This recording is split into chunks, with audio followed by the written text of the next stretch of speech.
sa programang The Rock of My Salvation. In behalf of Pastor Emerita Barqueros, ako po muli yung lingkod, Sister Jem. Kasama ko po sila Pastor Dan, sila Sister Sha, si Jam, si Josh, si Elaine, at si Justine. Praise God. At sa part 3 po ng A Disciple is Someone Who Bears Much Fruit, ituturo naman po sa atin ni Pastor Emerita, ayon din sa kanyang mga personal experiences, yung steps how to bear much fruit. Sa message po tonight, makikita natin ang faithfulness ng Lord sa pagsagot sa mga panalangin ng mga willing sumunod sa Kanya. Ang title po ng message is A Disciple is Someone Who Bears Much Fruit, Part 3, by Pastor Emerita Barqueros.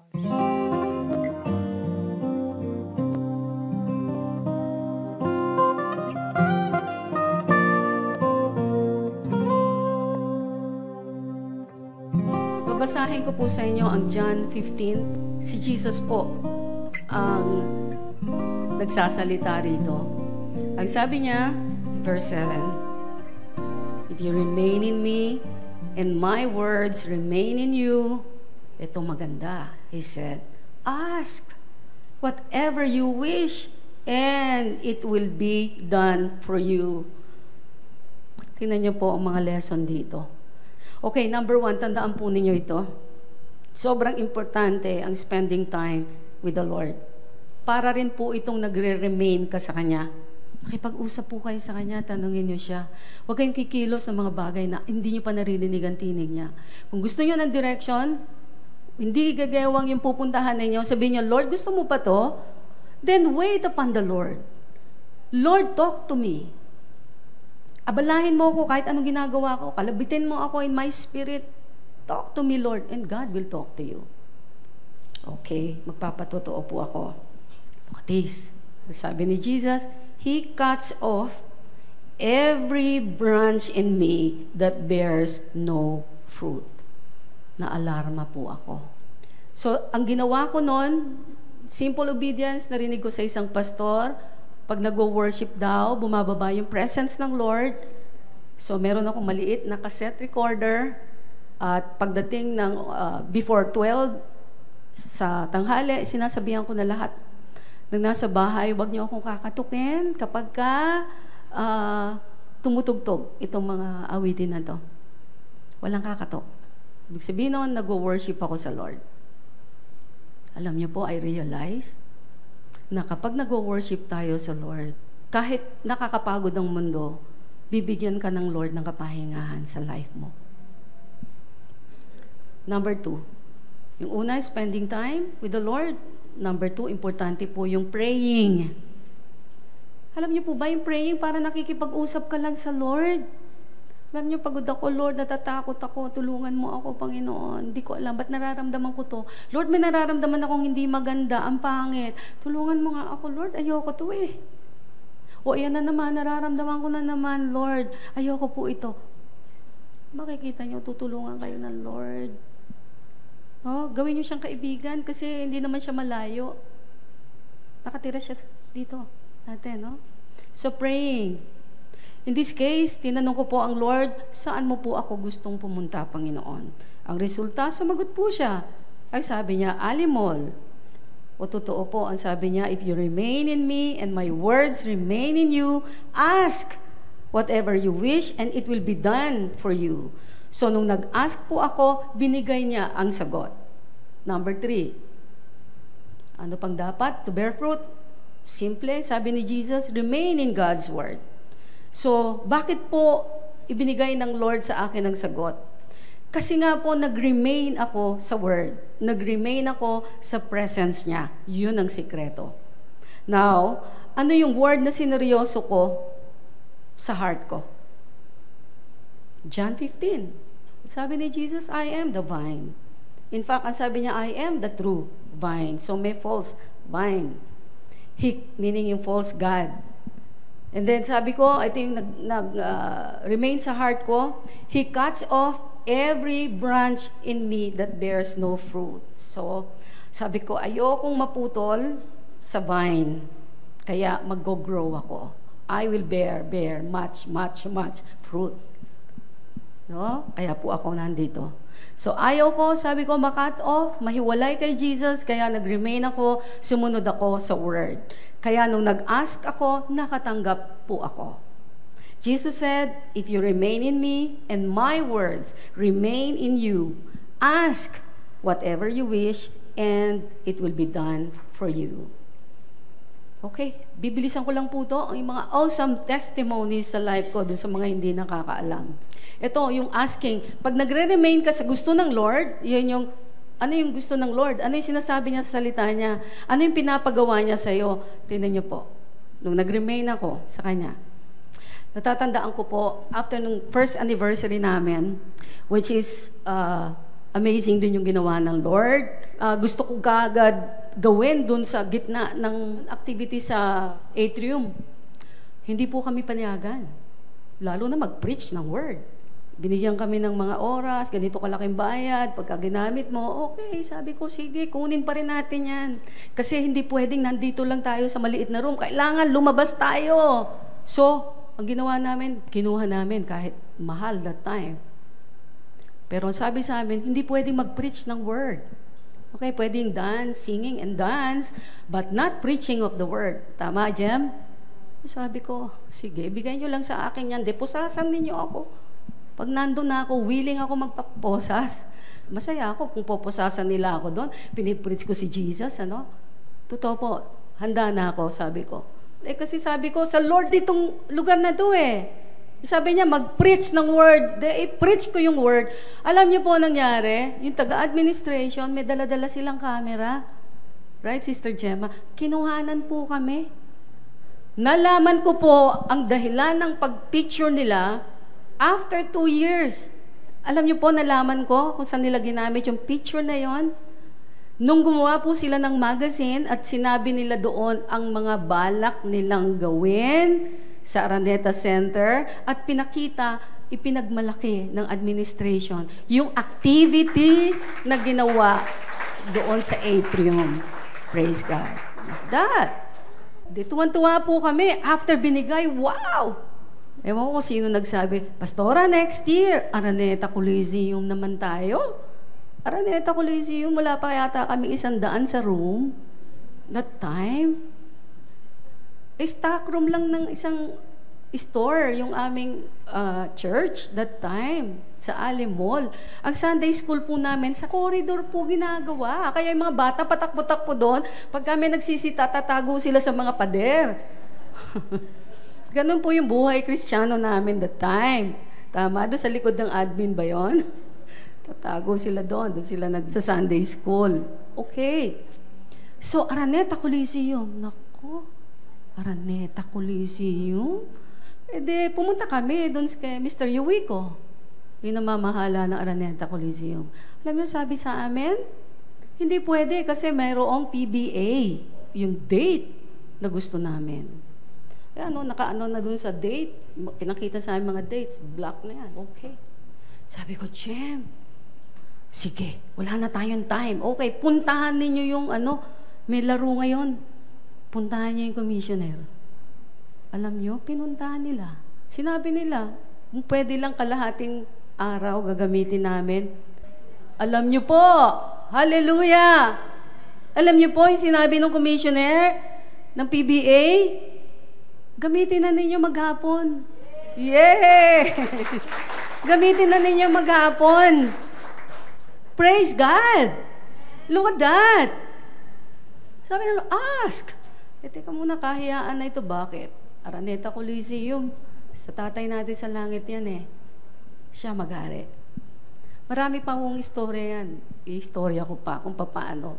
Paano namin nakuha, anong strategy yung ginawa ko after ibigay na yan sa amin. Hindi, maganda pala nung sinabi kasi ni Mr. Yuwiko, hindi pwede, no? Naging pwede. Nung pumunta ulit kami, sinabi namin, nag-report kami, tapos siningil kami, 250,000. Ay sabi ko, wala kaming perang ganyan. Sinulatan ko ng 6 pages talaga na letter. At meron akong nakalagay sa front ng envelope, Okay, ito this effect yung nilagay ko sa harap. Na wag siyang magre-react ng anything. Hanggat hindi niya nababasa yung 6 na pages. Can you imagine? Yung gagamitin sa Lord, ginagamit sa sabungan, tapos huli na lang araw ito para i-renovate ninyo yan. Ayaw niyo pang paggamit sa tatay natin sa langit. Napagbag ang damdamin. Hindi pa rin pumayag. Hindi. Until finally, ang sabi na lang sa amin, kung sa akin lang yung Araneta Coliseum, walang problema. Kaya lang hindi sa akin ito eh. Okay, sa habag po sa amin, ang sabi, bayaran nyo na lang makukonsumo ng kuryente. Sa magapon. Oh, Dad! Hello? Tama po ba? Sinulatan ko lahat ng PNP, Armed Forces of the Philippines. Sinulatan ko para magmarcha sila, magtrumpeta sila, tumugtog sila, ikot sila doon sa loob. Tama? Wala po kaming kahit nga magkano, wala kami noon eh. Pang-envelope lang ang kaya. Nangihiram pa lang tayo ng computer noon. Wala kaming pera that time. So, ang ginawa ko, sabi ng Lord, binigay ko sa iyo, Araneta Coliseum, pwede kang manghingi. Lahat ng street dyan, naka-perpendicular dyan sa Araneta Coliseum, pasulatan mo. Sabihin mo, magpapakain kayo ng 1,000 street children. At ang venue, Araneta Coliseum. Kapitbahay nyo lang po. Minsan may nagbibigay ng 20 pesos, 50. Nakabuo po kami pambayad ng ilaw. Hallelujah. Praise God. I mean, right, Sister Jem? I mean, very rich. Actually, yung sa sound check pala, ito nakakaano to. Sound check, imagine mo, 150,000 sounds lang. Hinigang tuhod ko. Alam mo ba ibig sabihin ng 150,000? Alam niyo po, takot na takot ako that time. Kasi, paano yun, Lord? Nakapamigay na kami ng coupons. Wala kaming sounds.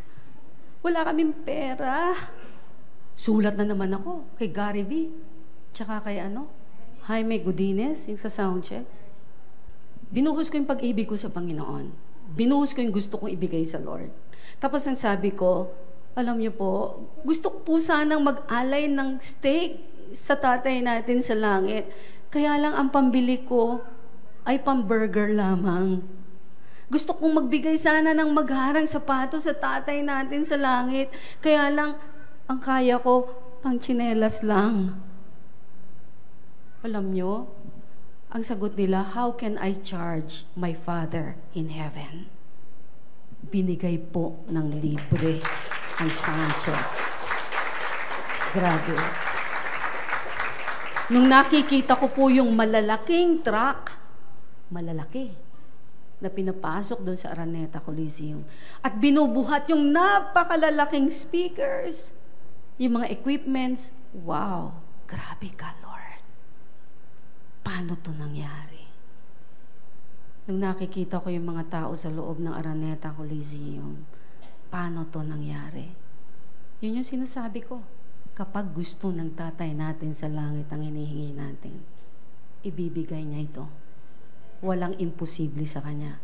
But you must pay the price. Ibig sabihin, willing kang mahirapan. Willing kang dumaan sa takot, sa lungkot, willing ka ring magbigay, willing kang ibuwis ang buhay mo, willing mong ibigay kahit yung pinakatago-tago mo. Kasi that time, binibigay ko lahat eh. Magamit lang namin yung Araneta Coliseum that time. I don't know, kahit yung mga jewelry yata, Jem, tatandaan mo, in-offer ko po, ibigay lang sa amin yung Araneta Coliseum. Pero hindi yun pinabigay ng Lord. Gumawa ng himala ang Panginoon Jesus. Praise God. Thank you, Lord. Bless po ba kayo? Okay, isa pang hiningi ko sa Panginoon na tinuturing kong malaki. Yung sinabi ko na, Lord, gusto ko po lahat ng anak ko magsaserve sa'yo. Lahat. Pamilya ko magsaserve sa'yo. Yun lang, ang pinakamimiti ko sa pamilya ko, lahat mag-serve. Why? Kasi alam ko mawawala itong mundo. Pawala. Alam ko maghihirap ang sa mundo. Kaya nagpakatalino lang ako na ito yung pinaka-the best. Mag-serve lahat kami sa Lord. But it doesn't mean yung ibang tinawag maging doktor ay wag maging doktor, no? But ito yung minithi ko. At ito po ay tinupad din ng Panginoon. Lahat kami ay nagsiserve sa Panginoon. Ito pa isang maganda. 2 years ago, sabi ko sa Panginoon, Lord, gusto ko po ng pinakamalaking feeding center sa Pilipinas. Sabi ko nga, parang ngumiti lang ang Lord sa akin, nginitian niya ako, parang sinasabi niya, oh, alam mo ba, hinihingi mo, hindi madali yan. But just the same, sabi ko, gusto ko po, Lord. Alam niyo po, ngayon, I believe, tinutupad na ng Panginoon na ang JFM ang mayroong pinakamalaking feeding center sa buong Pilipinas. Sapagkat may feeding center tayo sa Luzon, Visayas, and Mindanao, at sinabi ko pong malaki kasi hindi tayo humihintong mag-feed. No? Hindi siya pagka meron lamang pong kalamidad, na mag-feed tayo, mag-minister tayo. Hindi. Tuloy-tuloy po ang ating feeding. Hanggat nagpo-provide ang Lord, Luzon, Visayas, Mindanao, meron tayong pinapakain. And kailan lamang po, nag-ask po kami ng bagong sasakyan sa Panginoon sapagkat yung laging ginagamit ni Pastor Dan ay palagi pong tumitigil. At kahit naman po tumitigil, hindi rin po tayo tumigil magpakain. Right? Kung kailangan mag-tricycle, nagta-tricycle. Kailangan mag-taxi, nagta-taxi po tayo. Kaya sa habag ng Panginoon, gusto niya yung ginagawa natin dahil ayaw na niyang maski yung mga kapatiran, mga ulanan, kasi yung pick-up po natin, walang doon lang sila nakasakay doon sa likod. Kaya minsan po umuulan, nagkakasakit po yung mga kasamahan natin. Okay. Alam niyo po ba, pinalitan ng Panginoon yung luma natin sa sasakyan ng bagong pick-up. Ang brand po niya, Estrada. Praise God. God is good. O, naniniwala po ba kayo na hindi pa to tapos, marami pang kasunod? Praise God. Ganyan lang ako ng ganyan nun. Sabi ko lang, may dadating na bagong sasakyan dyan. Hindi ko alam kung saan magagaling. May dadating na bagong sasakyan dyan. One day, isang araw, may dumating po. Granted yung request. Alam niyo po, kung may pambili tayo nito, walang patotoo eh. Pero kaya matindi yung nararamdaman po namin kilos ng Lord kasi minsan nga pag nasira yung dati natin pick up, hindi natin mapagawa. Kasi yung whatever yung maning meron tayo talaga, gusto natin ma-feed kagad yung sa Visayas, Mindanao. No? Inuuna natin yung pagpapakain. Kaya I believe nakita ng Panginoon yung dedication ng lahat ng sumasama rin dito sa ating mission. Kaya palakpakan po natin ang Panginoon. And again, Jesus said, if my words remain in you, ask whatever you wish, and it will be done for you. Maliwanag po yung sinabi ng Lord.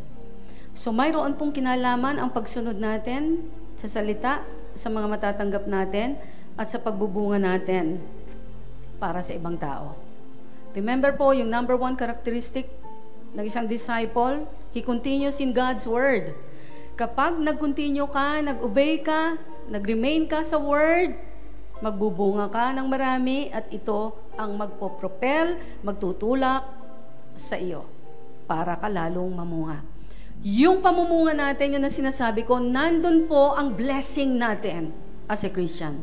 Kaya pag hindi ka nagbubunga ng marami, ang blessing mo utay-utay. Wish ko lang mahimaymay ko, maring may nagtanong, paano po? Housewife lang ako. Paano ako magbubunga? Magbubunga ka. Yayaman ka. Mabebless ka. Mga anak mo mabebless. Mapapalapit sa Lord. Anong number 1 mong dapat gawin? Yung ginawa ko rin. Yung sinabi ko. Spending time with the Lord. Reading the Word of God.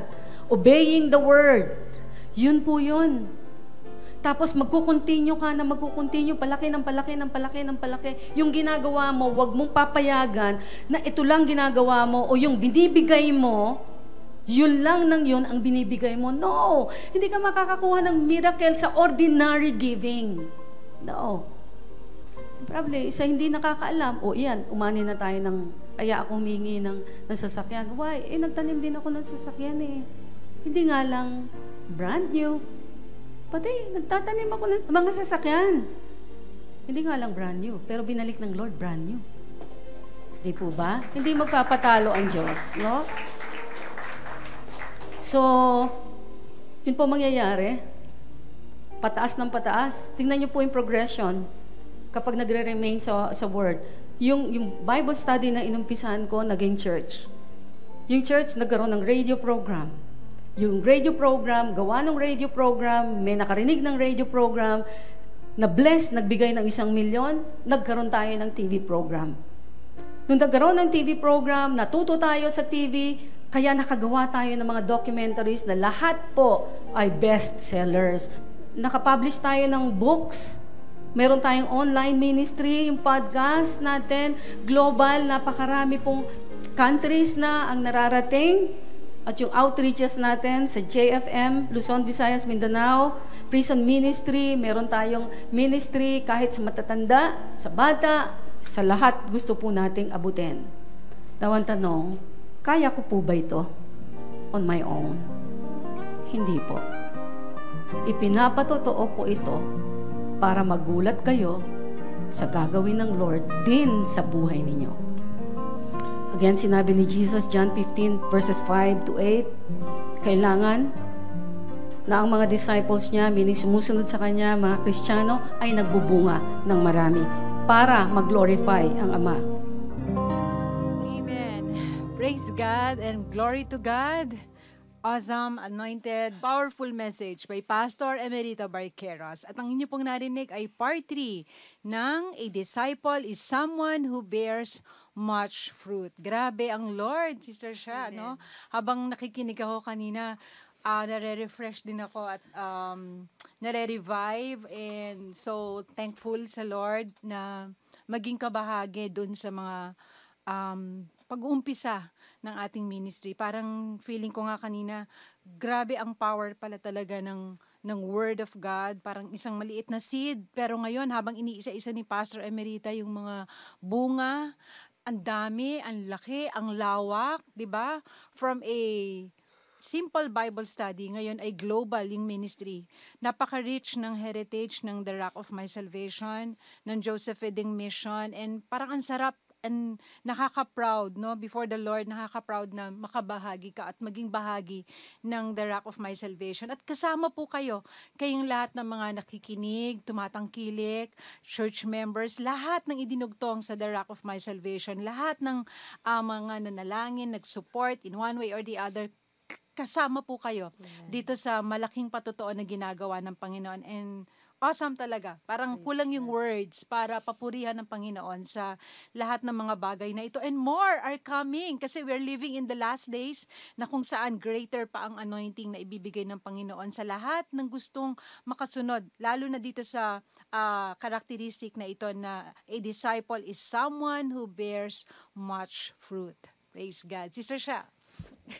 Good evening, Sister Jem. And good evening din po sa lahat ng nakikinig. Siguro, Sister Jem, para sa mga nakikinig po ngayon, kung talagang gusto nating patuloy na diinan yung patotoo ng bearing much fruit. Kami po na naririnig nyo po dito sa radio program. Kami po yung bunga nung sinishare ni Pastor Emerita kanina dahil po dun sa simpleng pag-a-ask, di ba, Sister Jem? Kasi kaya patuloy niyang diniinan kanina yung mag-remain daw tayo sa Lord. And dahil sa pag-remain ng ating pong pastor, nakarinig siya ng sagot. Amen. Sa Panginoon, and ang binigay na sagot sa kanya is pumunta siya sa Alimol, and yung history po talaga speaks about itself, and kami po na naririnig niyo po ngayon sa radio, kami po yung living testimony ng simpleng pag-a-ask. Kaya tama yung sabi sa Matthew 7:7, ask and it will be given to you.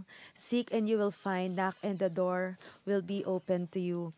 Dahil sa simpleng pag-a-ask nga po, again, maraming souls yung na-reach out, and kami na po yung isa doon. At patuloy pa rin pong nag-reach out para sa Panginoon. Kaya sana po patuloy nating sundan yung mga teachings about yung characteristic ni Jesus. Alam ko po mahirap sundin lahat pero patuloy na in-extend ng Lord yung love niya. Kaya tama, nothing can separate us from the love of God.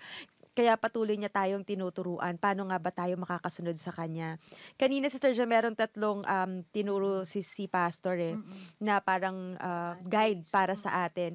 Number 1 is yung spending time. Number 2 is yung praying. And number 3, remain in God's Word. Sana po mabalikan din talaga nila. Kaya kung gusto niyo po mabalikan yung message at patuloy din na mas mapalalim pa yung relationship natin sa Panginoon, makinig po kayo at puntahan niyo po yung ating website, The Rock of My Salvation, .org. Praise God. Good Thank evening, you. Justin. Ito ulitin ko ulit, no? Firstborn, apo. Yes. Ni Pastor Emerita na nagsiserve na rin sa Lord. Look at that. Okay, Justin. Yes, good evening. I'd like to share lang yung mga lessons, nice lessons na we all learned from this message. We've learned na how much God loves us, how great yung power ng asking kay God. Powerful si God na even to the point na a small Bible study group at some point was able to feed thousands, preach in Araneta Coliseum and everything.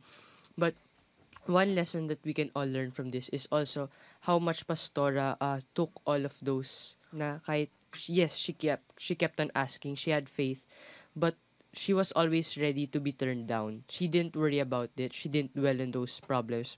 But instead, she had faith in God na, my God's big. Yun nga yung sabi ni Pastora in the last part na, can she do it on her own? No, she can't. She had no ability to do it. But it was because of God's grace and His power that she was able to. Amen. Good point, no? At parang kamukha ng topic naman ng papa mo kanina sa church, yung faith. Okay, sinong next na gustong mag-share? Yes. Alain? Josh muna. Good evening po. And like what Justin said, parang we have a big God and nakaka-inspire yung message tonight to dare to dream big. Kasi parang since God is a big God, parang He can do anything through us. Instruments lang niya tayo. And the more bigger we dream, parang mas nakikita pa lalo yung glory ni God dun sa kahinaan natin. Na even if parang tayo limited lang yung resources natin, yung capabilities natin as a ministry, parang once we dream big, parang na-enlarge natin, na ma-magnify natin yung kakayanan ni God to fulfill and yun nga, para mag-grow tayo and for us to bear fruit. And parang maganda dito is yung big dreams start with small steps na makikita natin si Pastor, nag-start siya sa bedroom lang niya, spending time with God. And yun, praise and worship. These are small steps na hindi niya alam na, alam mo yun, someday, dadating ka sa Araneta Coliseum feeding 1,000 street children. So parang, yes, marami tayong dreams, they can be big, pero they start small. Kaya parang it's good to start na yung paunti-unti hanggang sa makita natin yung fulfillment ng dreams and visions na binigay sa atin ni God. Amen. Praise God. Okay, it's your turn, Alain. Good evening. Welcome back. Thank you po. And good evening po sa lahat na nakikinig. And something that I learned din po sa message is sobrang important that we know who we are and ano yung purpose natin sa Lord. Kasi parang if we don't know yung purpose natin, imposible tayo magkakaroon ng goal and imposible tayo magkakaroon ng perseverance to achieve that goal. And siguro yung isang big example is si Jesus in the Bible na parang for 30 plus years, He prepared kasi alam niya kung sino siya. He was the Son of God and alam niya that He will die for our sins ever since the beginning. And since He knew that, parang He was able to persevere and parang and grow for 30 years. Even if parang minsan meron mga low moments, parang sinasabi rin sa atin na even if we're going through a storm or even if feeling natin wala nangyayari, as long as we know who we are and ano yung purpose natin, that's number 1. And number 2, as long as we parang hold on to the branch and get our support from God as vines, we will definitely bear much fruit. Amen. Knowing who we are in Christ. Amen. Thank you, Alain. And bibigay ko po ang mikropono kay Jam na magkukwento naman sa inyo. This is another way of bearing fruit. Narinig nyo kanina, 1999 po yun yung nagpakain ng 1,000 street children sa Araneta. Noon pa lang pala, nandun na talaga yung heart ni Pastor Emerita nung ating ministry na magpakain. And Ngayon, 2013, Jam, ano bang ginawa ng Lord at patuloy na ginagawa through JFM? Yes, good evening po. And alam niyo po ba, yes, sobrang nakaka-bless nga po talaga yung ginagawa ng Lord sa JFM. And last Wednesday po, nakabalik tayo sa Baseco kung saan we believe na maraming taong nangangailangan ng help. And praise God kasi kasama po natin ang mga taga-Armed Forces of the Philippines. Amen. Parang Wow. kasama ulit natin sila. And Oo, maraming salamat po reunion pala yun, ano? sa kay General Andres na nag-extend talaga ng help and nakipag-partner sa atin. Marami po tayong na-bless sa Baseco ng packed lunch, ng bigas, ng hygiene kit. Yes. And grabe po talaga kasi kanya-kanya silang diskarte para lang hindi sila maubusan. Nagsasaga sila sa initan para lang makakuha ng mga ipapamigay natin. And makikita nyo po sa mga pictures na ipopost natin sa website natin, yung mga smiles ng magulang sa sobrang na-bless sila that day.